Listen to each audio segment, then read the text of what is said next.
In a world where we scroll past suffering, argue over beliefs, and build walls faster than bridges have, we've forgotten how to simply be human. When was the last time you cheered for joy, not for a side, but for the beauty of the moment itself? Jesus had the match. Jesus had never been to a football match. He told us this with a childlike smile, as if confessing a secret. So we took him, my friends, and I to a local derby.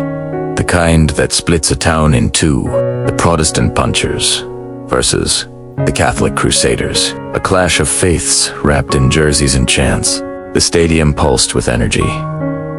Flags waved like flames in the wind. Drums echoed like distant thunder. The air smelled of grass, sweat, and fried onions. Jesus looked around, wide-eyed, as if he'd stepped into a parable he hadn't written. We found seats halfway up the stands. Jesus sat between me and Jonah, his robe tucked awkwardly beneath him, a borrowed cap perched on his head. He kept asking questions about the rules, the teams, the chants. But mostly, he watched the people, their faces, their joy, their fury. The Crusaders scored first, a beautiful goal-curling shot that kissed the top corner. The crowd erupted. Jesus leapt to his feet, laughing, and tossed his cap high into the air. It spun like a halo before landing in Jonah's lap. Then the punchers equalized. A scrappy goal, born of grit and chaos. And again, Jesus jumped up, clapping wildly, his eyes shining. He threw his cap again, this time higher, and it landed 2 rows ahead. The man behind us leaned forward, puzzled. He tapped Jesus on the shoulder and asked, "Which side are you rooting for, my good man?" Jesus turned, breathless and beaming. "Me? I'm not rooting for either side. I'm just enjoying the game." The man frowned, then turned to his companion and muttered, "An atheist."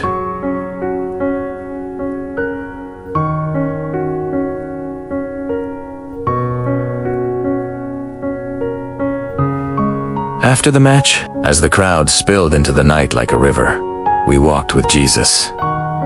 Beneath the streetlights, the city hummed around Uskars, laughter, distant sirens. We asked him about the comment. Was he always this neutral? He smiled, gently. "I don't choose sides," he said. "I choose people. I side with human beings, not banners, with hearts, not Sabbaths." We walked in silence for a while, each of us holding his words like a warm stone in our pocket. Closing reflection. As we walked home that evening, the stadium lights fading behind us, his words lingered in the air like incense.